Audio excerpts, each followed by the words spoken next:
एक चपरासी जिसकी क्वालिफिकेशन होती है सिर्फ 5वीं पास और उसके 62 पोस्ट के लिए 93,000 लोगों ने अप्लाई किया, जिसमें 3700 PhD, 28,000 पोस्ट ग्रेजुएट और 500 से ज़्यादा ग्रेजुएट्स थे। IIT जैसी टॉप संस्था से पास आउट होने के बाद भी लोगों को सिर्फ 50 से 60 हज़ार ही मिल रहे हैं। एक MBBS 10 साल तक पढ़ाई करने के बाद भी सिर्फ 50 से 60 हज़ार रुपये में ही काम चला रहा है। इंडिया का यूथ छोटी छोटी नौकरियों के लिए तरस रहा है और यही नहीं, लाखों लोगों को ग्रेजुएशन करने के बाद भी डिलीवरी बॉय का काम करना पड़ रहा है। और वहीं अगर दूसरी ओर देखा जाए तो एक चाय वाला बिल गेट्स के साथ कोलैब करने के बाद दुबई और मालदीव्स में करोड़ों कमा रहा है। अंजलि अरोरा ने 4 करोड़ का घर ले लिया, रणबीर अलाहाबादी 80 करोड़ से ज्यादा कमा चुके हैं और कोमल पांडे सिर्फ एक रील का 30 लाख से ज्यादा ले रही हैं। इवन मोदी जी को बुला बुलाकर अवार्ड्स दे रहे हैं। रेड कॉर्पेट पे यही इन्फ्लुएंसर हॉलीवुड सेलिब्रिटीज के साथ चल रहे हैं। और क्या सच में आज की डेट में इतनी सारे ट्रेडिशनल डिग्री और प्रोफेशन आउटडेटेड हो चुके हैं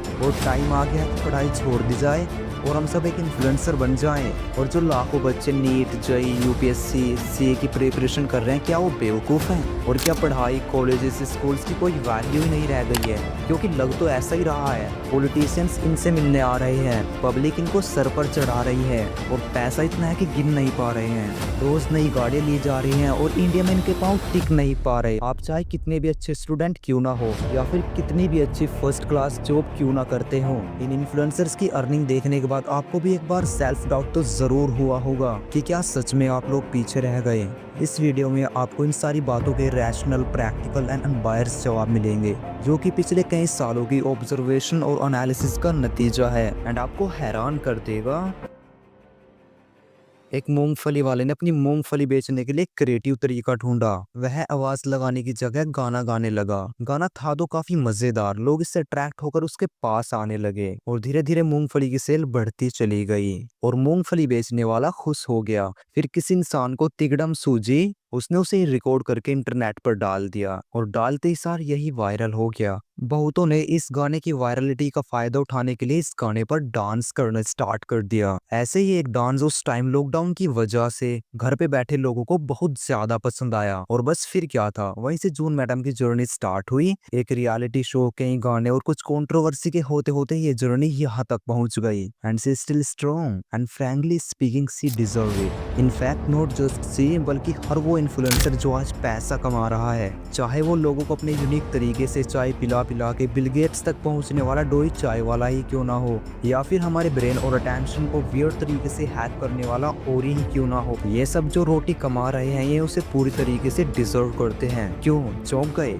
आप लोगों को लगा होगा कि बीइंग ए डॉक्टर मैं स्ट्रेट अवे लोगों की बुराई करने लग जाऊंगा और इनके लाइक्स की भूख का मजाक उड़ा के खुद लाइक्स बटोर ले जाऊंगा, बट ऐसा नहीं है। We are going to much differ in this video. We are going to discuss science, psychology and economics behind this influencers and that will be find a solid answer. उसके बाद ही हमें एक सॉलिड जवाब मिल पाएगा। देखिए, सारे फसाद की जो सबसे पहली जड़ है वो है डोपामिन, वो हार्मोन जो हमारी बॉडी में हैप्पीनेस ट्रिगर करता है। जब हम कहीं पर भी कोई पोस्ट करते हैं तो जब उसे कोई लाइक करता है तो हमें बड़ी खुशी फील होती है, इवन एक किक का एहसास होता है और ये किक सिर्फ डोपामिन की देन है। जितने ज्यादा लाइक्स उतना ज्यादा डोपामिन और उतने ज्यादा किक, सिंपल। एंड ये इन्फ्लुएंसर्स भी स्टार्टिंग में डोपामिन के चक्कर में ही पोस्ट करना स्टार्ट करते हैं। ओवरऑल सोशल मीडिया इंडस्ट्री हमारा डोपामिन हैक करने में लगी है एंड सुबह उठकर हम सबसे पहले अपने स्टेटस के व्यूज चेक करते हैं, पोस्ट के लाइक्स चेक करते हैं और ये सब हमसे डोपामिन करवाता है। हम लोगों ने पहले अपनी पढ़ाई की वजह से अपना नेटिव पैलेस छोड़ा और फिर कॉलेज में 4 दोस्त बने और फिर जॉब की वजह से उनको भी छोड़ दिया और इन रीजंस की वजह से हमारा जो इनर सर्कल है वो बहुत ही ज़्यादा छोटा हो चुका है। हमारे आसपास इनफ लोग ही नहीं है कि हम उनसे अच्छे से बातचीत कर सके और इसी वजह से हम लोग सोशल मीडिया पर लाइक्स, फॉलोअर्स के फॉर्म में वैलिडेशन मांगने लगे हैं। वेल, शुरुआत तो डोपामिन ने कर ही दी है और इसको सस्टेन करता है मनी। एक मिडिल क्लास लड़का जो अपनी फैमिली से किसी तरह से उधार लेके इधर उधर जुगाड़ करके कोचिंग करने आया है, वो दिन रात लोहे की बेंचेस पे घिस रहा है, ना उसके खाने का ठिकाना, इवन ना उसके पीने का ठिकाना, और मेंटल टॉर्चर से वो अलग से हो रहा है कि सिर्फ इसलिए कि वो एक अच्छी रैंक ला सके। उसके जो ड्रॉप ईयर्स है वो इन इन्फ्लुएंसर्स के पूरे करियर से ज्यादा हैं। कल को अगर वो बंदा किसी जॉब में भी लग जाता है तो इतना ज्यादा नहीं कमा पाएगा, उसको अपना एक छोटा सा घर लेने में 15-20 साल लग लग जाएंगे और उसको बुला के मोदी जी तो ऐसे अवार्ड ऑब्वियसली नहीं देने वाले, चाहे वो 10-12 साल तक ईमानदारी से मेहनत करता रहे। बट ऐसा क्यों है कि इन्फ्लुएंसर्स एक रील से इतना ज़्यादा कमा ले रहे हैं कि 10 जॉब करने वाला भी एक साल में नहीं कमा पा रहा। कोई भी इन्फ्लुएंसर्स चैरिटी के लिए, इन्वायरमेंट के लिए या फिर इंडिया का सोशल स्टेटस सुधारने के लिए दिन रात मेहनत नहीं कर रहा। ये इन्फ्लुएंसर्स या तो पैसा कमाते हैं या फिर उन्हें एक होप है कि वे पैसा कमाएंगे। अब सवाल ये है कि ये पैसा आखिर आता कहाँ से है। तो देखिए, अल्टीमेटली तो यह हमारी जेब से ही जाता है, बट इमीडिएटली उनको देती है कंपनीज। ऑलमोस्ट सारी कंपनीज सिर्फ यूथ को टारगेट करना चाहती है। यूथ चाहे कमाई कुछ भी नहीं, बट खर्च जम के करता है। इसी वजह से तो 70% आईफोन EMIs पर सेल हो रहे हैं, 80,000 के जूते खरीदे जा रहे हैं, भले ही उसमें उन लोगों का घर ही क्यों ना चला जाए। बट पिछले कुछ सालों में इन कंपनीज के पास एक प्रॉब्लम क्रिएट हो गई है, पेनिट्रेशन की। आज का यूथ टीवी नहीं देखता, यूट्यूब और इंस्टाग्राम से एंटरटेन होता है, न्यूज़ नहीं पढ़ता, उसकी वजह से ट्विटर पर रियल टाइम में सब कुछ जान लेता है। इन कंपनीज को झक मार मार के सोशल मीडिया प्लेटफॉर्म्स पर आना ही पड़ रहा है और इन कंपनीज को इन्फ्लुएंसर्स के रूप में एक ऐसा मीडियम मिल रहा है जिसकी उनके टारगेट ऑडियंस पर बहुत ही गहरी पेनिट्रेशन है। और सबसे बड़ी बात तो यह है कि टारगेट बेस्ड ऑडियंस अपने इन्फ्लुएंसर्स पर बहुत ज्यादा ट्रस्ट करती है और यही ट्रस्ट एक बहुत वैल्यूएबल कमोडिटी है और इसे कमाने में काफी समय और मेहनत लगती है। इन्फ्लुएंसर्स अपने ट्रस्ट ट्रांसफर करने के बदले में लाखों रुपए चार्ज करते हैं। और आपने क्या एक वर्ड नोटिस किया? मीडियम। इन कंपनीज के लिए इन्फ्लुएंसर्स एक मीडियम से ज्यादा और कुछ भी नहीं है। किसी वजह से अगर किसी इन्फ्लुएंसर का ट्रस्ट पब्लिक से खत्म हो गया तो ये कंपनीज 2 सेकंड भी नहीं लगाएंगे अपना पैसा वापस खींचने में। और दूसरी तरफ वो इन्फ्लुएंसर्स हैं जो एस्पिरेशन बेचते हैं। उनकी खुद की जिंदगी चाहे कितनी भी साधारण क्यों ना हो, बल्कि वे लोगों को दिखाते हैं जैसे कि वे कितने ज्यादा extremely successful, ultra rich, always happy life जी रहे हैं। इन लोगों को देखकर इनके जैसी जिंदगी जीने के लिए हम इनके इंडोर्स प्रोडक्ट खरीदते हैं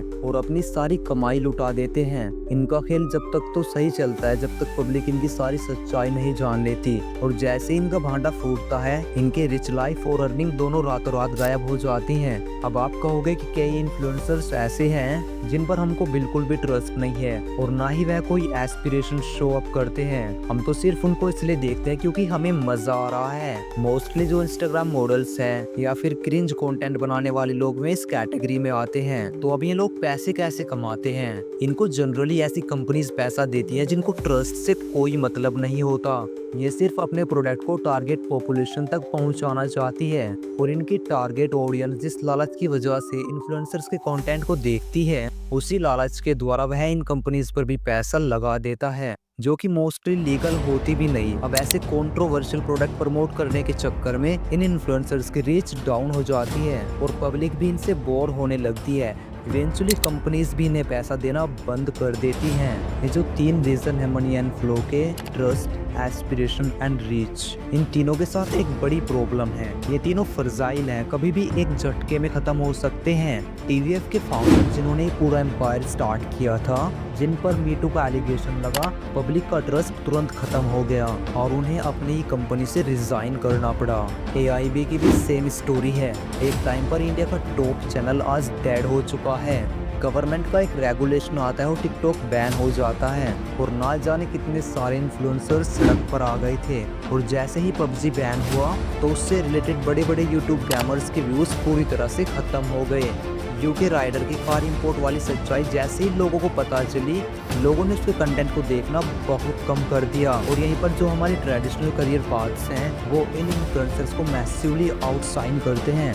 आप समझो आप नीट, JEE, CA क्रैक करके कुछ बन जाते हो, फिर वो टैलेंट स्किल आपके अंदर जिंदगी भर रहती है। दुनिया फिर चाहे आपको कितना भी बहकाने की कोशिश करे, पर आपकी जो डिग्री है उसकी आज भी वैल्यू है और यही आपकी वैल्यू बना के रखता है। और यह डिग्री आपको पैसा दिलाने के लिए किसी ट्रस्ट, एस्पिरेशन या फिर रीच की मोहताज नहीं होती। आपके पास यह डिग्री है तो आपको काम मिलेगा, पैसा मिलेगा और थ्रू द लाइफ मिलता रहेगा। आपने एक बार ये स्किल्स एक्वायर एक्वायर कर ली तो आपको ये टेंशन नहीं रहेगी कि कल सुबह उठकर क्या कंटेंट बनाऊंगा, अभी क्या ट्रेंड में चल रहा है, और कल को मेरी रीच खत्म हो गई तो फिर मेरा क्या होगा। तो जो एक कुशन है वो आपकी वर्थ का हमेशा आपके साथ रहेगा, because you have some actual tangible skills जो कि ह्यूमंस की सर्वाइवल नीड्स को पूरा करती हैं। ह्यूमैनिटी को डॉक्टर चाहिए बीमारी का इलाज करने के लिए, इंजीनियर्स चाहिए लाइफ स्टाइल और इम्प्रूव और सिक्योर करने के लिए, टीचर्स चाहिए नॉलेज एक्वायर करने के लिए, लॉयर, बिजनेसमैन और यहाँ तक कि कबाड़ी की भी हमें ज़रूरत है। पर इन्फ्लुएंसर्स के रहने या फिर ना रहने से हमें कोई खास फर्क तो नहीं पड़ेगा।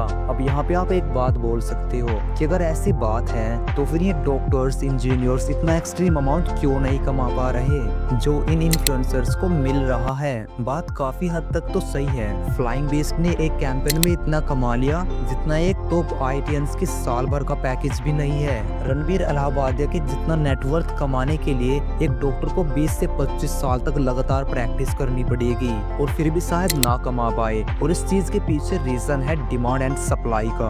देखिए, जो ट्रेडिशनल करियर्स होते हैं वे बनते हैं कॉलेजेस से, और कॉलेजेस हर एक साल एक नया बैच प्रोड्यूस करते हैं। ठीक वैसे ही जैसे किसी फैक्ट्री में किसी प्रोडक्ट का नया बैच बनता है, और ठीक फैक्ट्री के प्रोडक्ट की तरह ये फ्रेश ग्रेजुएट्स भी अपने स्किल सेट में इक्वल होते हैं। सप्लाई ज्यादा है, डिमांड कम, इसलिए वैल्यू उतनी ज्यादा नहीं बढ़ती। मान लीजिए कि सिर्फ एक टाउन में एक ही ऑर्थोपेडिशियन है, वह महीने का 10 लाख कमा रहा है, और अगर एक और ऑर्थोपेडिशियन टाउन में आ गया तो ऑब्वियसली उसकी अर्निंग कम हो जाएगी। फिर उसके बाद अराउंड 6 to 7 लाख कमाएगा। अभी भी वह नए से ज्यादा कमाएगा क्योंकि उसको ट्रस्ट फैक्टर तो है, पर जब धीरे धीरे सेकंड वाला भी ट्रस्ट बना लेगा तो उसकी अर्निंग 10 लाख से सीधे 5 लाख के समथिंग हो जाएगी। और अगर उस टाउनशिप में कोई और भी आ गया तो उसकी अर्निंग सीधे 3 लाख में कन्वर्ट हो जाएगी, बिकॉज ऑर्थोपेडिशियन के काम सेम ही है। वहीं दूसरी तरफ देखा जाए, जो इन्फ्लुएंसर्स हैं, एटलीस्ट द टॉप 1, वे अपने आप में यूनिक हैं, उनके जैसा कोई बन भी नहीं सकता, और बहुतों ने ट्राई करके देख भी लिया। इसीलिए ही कंपनीज इनको इतना ज्यादा पे करती हैं।